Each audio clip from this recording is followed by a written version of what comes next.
In questa calda domenica di agosto, oggi è il 9 di questo mese rovente, oltre al mare, quindi agli arenili invasi da gente che giustamente vuole rinfrescarsi, c'è anche un modo diverso per vivere il mare. Una mostra fotografica per puntare riflettori sulle bellezze che questo nostro territorio ci offre, ma soprattutto anche un mestiere atavico che è letteralmente legato e affonda le radici nella nostra cultura. Il protagonista in assoluto naturalmente è il mare, ma soprattutto il mestiere dei pescatori. Infatti i tre fotografi che hanno esposto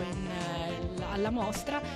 sono dei fotografi professionisti e uno di loro è anche un appassionato che hanno voluto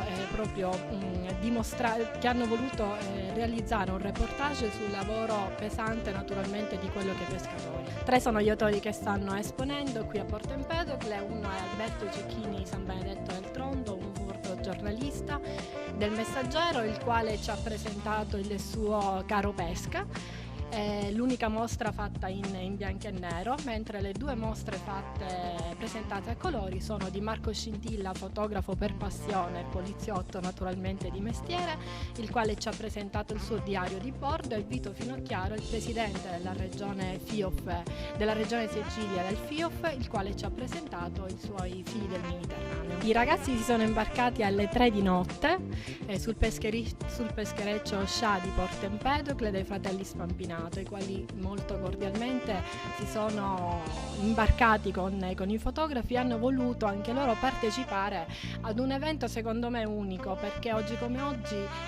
non tutti conoscono più il lavoro dei pescatori e quello che fanno realmente durante la giornata. E sono imbarcati appunto alle 3 di notte, quando ancora tutto era buio, hanno visto sorgere il sole e l'hanno visto di nuovo calare il sole, perché sono tornati alle 10:30 della sera. Per chi volesse venire a visitare questa mostra fotografica, fin quando c'è tempo, e poi mi parlava anche di eventi collaterali a questa mostra, che ovviamente fa parte di un meccanismo più grande di promozione culturale. Icon Riflessi Visivi è stata poi compresa in un evento ancora più grande, che è quello voluto dal FIOF, che è il Fondo Internazionale Orvieto per la Fotografia, il presidente nazionale Ruggero Di Benedetto, il quale ha visto praticamente in Porto Empedocle la terza tappa è il Summer Festival Revolution, e infatti abbiamo anche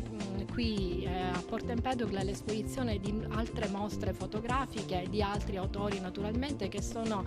premiati e conosciuti non solo a livello nazionale ma anche internazionale. Queste mostre si trovano alla stazione Caos di Porto Empedocle.